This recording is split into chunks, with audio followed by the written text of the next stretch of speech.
دا که تاسو خیال کړی نو پخوا دا زاړه ټیپونو زړې کیسټې به وي او بیا خو زمونږ نامي ګرامي اواز چې دی دا د سردار علي ټکر صاحب دی د دې علاقې خانان دي او ډېر ښکلی اواز وله خدای ورکړی دی دې سندرو مندرو ته هېڅ ضرورت نشته خو یو شوق دی لکه څنګه چې موږ ورته د شوقه راغلي نو داسې دوی لکه یو دغه لرله نو زاړه ټیپونو زړې کیسټې به بالکل نو چې هغه ټیپ له به یې داسې ډب ورکړ نو روان به شو بالکل او چې د ټکر صاحب اواز به یې ور واچو نو ښکلی اواز بیا له داسې کړ هغې به څه وی بیا هغه ټکر صاحب اواز کې به وای جنازه چې مې د کور نه باخلي او وای چې شیرین جانانه خبرېږي زه به مړ یم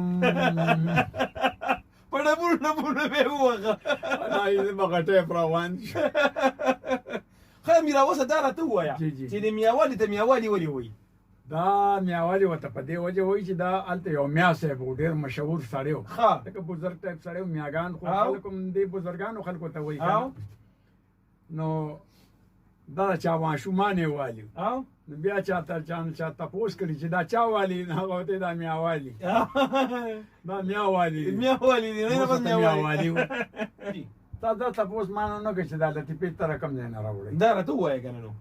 دا زمونږ دا کومه کورنۍ کې چې زه پیدا یم چې هغې ته دلته کې ویلی شي دلزاق قوم څوک ورته دلزاق وایي څوک ورته یو نوم وایي په دیر کې او په نورو علاقو کې ورته بیا رودباري وایي موږ د دې قوم سره تعلق لرو نو دا خو په پېښور کې هم دي که نه دا هم دي دا ټول د شب قدر ډېری نه شب شوي دا د ټولو نه اول دا خلک دې وطن ته راغلي خو دا بیا پکې څه داسې مسله پخوا جوړه شوې ده شپږ 700 کاله مخکې نو دې بیا تقسیم کړي دي صحیح کور کې مې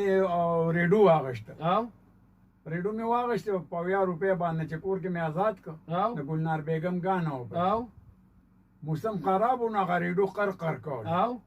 نو زه ریډیو ته غوسه شوم مې یاره چې اوچت دې کوم و د ځمکې له دې وویلم نو مور مې راغر والې څه کوې پردی ښځه پکې وژني هغې ویې که دا پکې ناسته دا یو لطیفه مې ډېره زیاته خوښه ده دا یو هندو یو سیک یو مسلمان په درې واړو د 500 حکم ختلی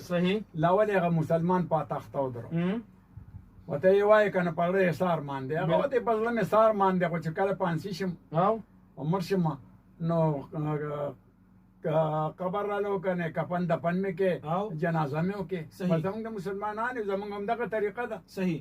نو د 500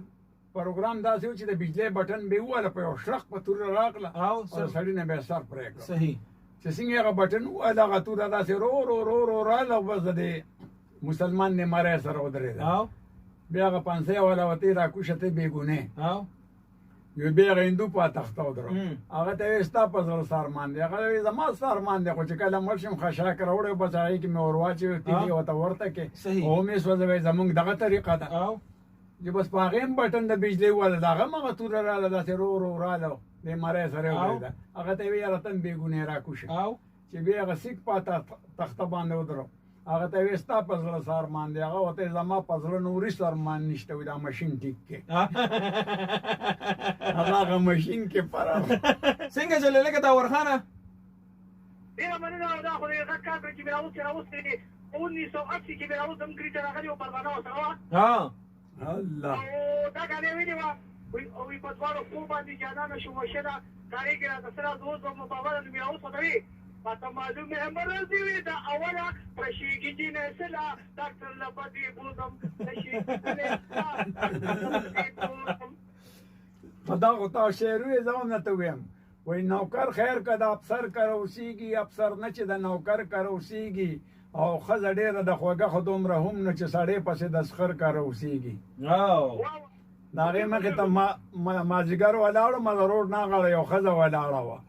او داسې واړه واړه 2 بچي وه سره نو ما ته اشاره وکړه نو ما یې که دا زمونږ خپله زمونږ کور ته غلط شوې زه هم داسې په یره یره ورغلم ما ورته یې ولې ما یې ولې ما ته وایي ته مې راوسې ما ویل وایي ګله وایي 4 کاله وشو چې کونډه شوې یم او دا 2 واړه بچي مې دي وایي ځان له د سر سورې ګورم ما ورته یې ولې دا سفر درته زه ښکارم یتیم خان بس یو په کړه میراو سره دا ریکورډ لري نه ها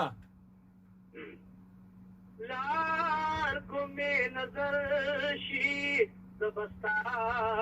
لارې ته ګورما ردشي اجل خدا وفا لارې ته ګورما لار کومې نظر شي تو په مې نظر کوي نظر جابونو کې نظر جابونو کې تو بدې د خلقنا پغلا لته تګورما دشي اجل خدا وفا لري تګورما لا کومې نظر شي بیا اوس هم سلامونه تاسو ټول منئ دوی سلامونه او زموږ د ډېره مننه ستاسو ډېره زیاته شکریه